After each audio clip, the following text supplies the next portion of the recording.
మహిళలపై అత్యాచారం కిడ్నాప్ కేసులో నిందితుడిగా ఉన్న కర్ణాటకలోని హసన్ ఎంపీ ప్రజ్వల్ రేవణ్ణను ప్రత్యేక దర్యాప్తు బృందం పోలీసులు కట్టకాటాల వెనక్కి పంపారు.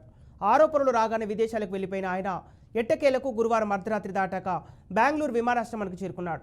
ప్రజ్వల్ను సైకో రేపిస్ట్గా పరిగణించిన పోలీసులు ఆయన నుంచి వేధింపులకు గురైన మహిళల్లో ధైర్యం నింపేందుకు ప్రజ్వల్ను బంధించే బాధ్యతను పూర్తిగా మహిళా పోలీసు అధికారులకే అప్పగించారు. ఇక ఏడీజీపీకే బీకే సింగ్ నేతృత్వంలో ఏర్పాటైన సిటీలోని మహిళా ఐపీఎస్ అధికారులు సుమన్ పెన్నేకర్, సీమా లాట్కర్ నేతృత్వంలో ప్రజ్వల్ను అరెస్ట్ చేశారు. ఇక వారితో పాటు 5 అధికారులు ఆయనను అదుపులోకి తీసుకున్నారు. ఇక సిఐడి కార్యాలయం వరకు మహిళా పోలీసులున్న వాహనంలోనే ప్రజ్వల్ను తరలించారు.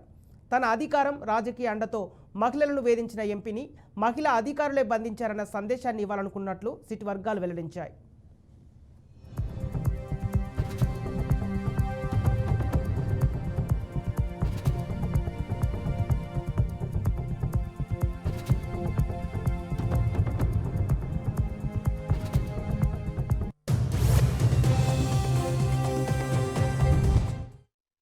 మాజీ ప్రధానమంత్రి హెచ్డి దేవగౌడ పెద్ద కుమారుడు మాజీ మంత్రి రేవణ్ణ కుటుంబం శుక్రవారం పోలీస్ స్టేషన్లు, కోర్టుల చుట్టూ తిరగాల్సి వచ్చింది. ఒకవైపు ప్రజ్వల్ను అరెస్టు చేయగా రేవణ్ణ, ఆయన భార్య భవానీ దాఖలు చేసిన బెయిల్ పిటిషన్లను వివిధ కోర్టులో విచారించారు. భవానీ బెయిల్ పిటిషన్ను ప్రజాప్రతినిధుల కోర్టు తోసిపుచ్చింది.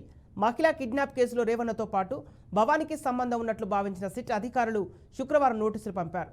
ఆమెను సిట్ అధికారులు ఇవాళ అరెస్టు చేశారు.